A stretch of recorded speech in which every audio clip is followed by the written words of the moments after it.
பிரதமர் பாகிஸ்தானில் லாகூரில் பாகிஸ்தான் பிரதமர் நவாஸ் ஷெரீப்பை சந்திப்பது இது முதல் முறையானது.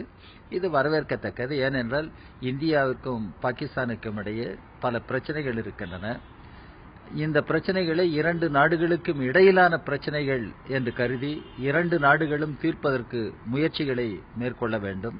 இரண்டு நாடுகளும் பேசி இந்த பிரச்சனைகளுக்கு தீர்வு காண வேண்டும். பேச்சுவார்த்தைக்கு மாற்றாக வேறு எதுவும் இல்லை. நட்பை பேணுவதில், அமைதியை உருவாக்குவதில் நாம் தாழ்ந்து செல்வது என்பது தன்னிலை தாழ்தல் அல்ல, நம்முடைய பண்பாட்டின் உயர்வைத்தான் அது குறிக்கும். எனவே பலமுறை சந்தித்தும் ஒரு பிரச்சனை தீரவில்லை என்பதற்காக இந்த சந்திப்பு நிகழக்கூடாது என்பதல்ல, மேலும் பல சந்திப்புகள் நடப்பதன் மூலம் என்றாவது ஒரு நிரந்தர தீர்வு இந்த பிரச்சனைக்கு உருவெடுக்கக்கூடும்.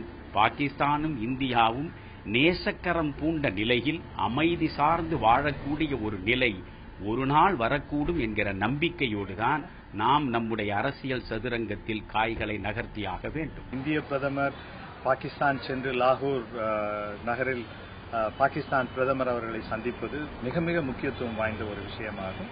அதே சமயத்தில் ஏதோ ஒரு வரும் வழியில் ஒரு பாகிஸ்தான் பிரதமரை சந்திப்பது என்பது மிகவும் வியப்பாக இருக்கின்றது. மோடி நவாஸ் ஷெரீப் சந்திப்பு இரண்டு நாட்டைச் சேர்ந்த மக்களாலும் வரவேற்கப்பட ஒன்று. இது ஒரு ஆக்கப்பூர்வமான முயற்சி.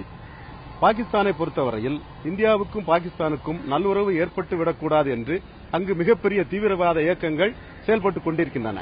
அந்த இயக்கங்களை முறியடிப்பதற்கு ஆக்கமும் ஊக்கமும் நவாஸ் ஷெரீப்புக்கு கொடுக்க வேண்டிய பொறுப்பும் கடமையும் நமது பிரதமருக்கு இருக்கிறது. அந்த வகையில்தான் நமது பிரதமர் செயல்பட்டுக் கொண்டிருக்கிறார். இதைத்தான் முன்பு வாஜ்பாயின் ஆலோசகராயிருந்த சுசித்ரா குல்கர்னி என்ற ஒரு இரு நாடு உறவுகளுக்காக மிகவும் பாடுபட்ட அவரும் கூறிக்கொண்டிருக்கிறார். மோடியின் முயற்சி ஆக்கப்பூர்வமானது.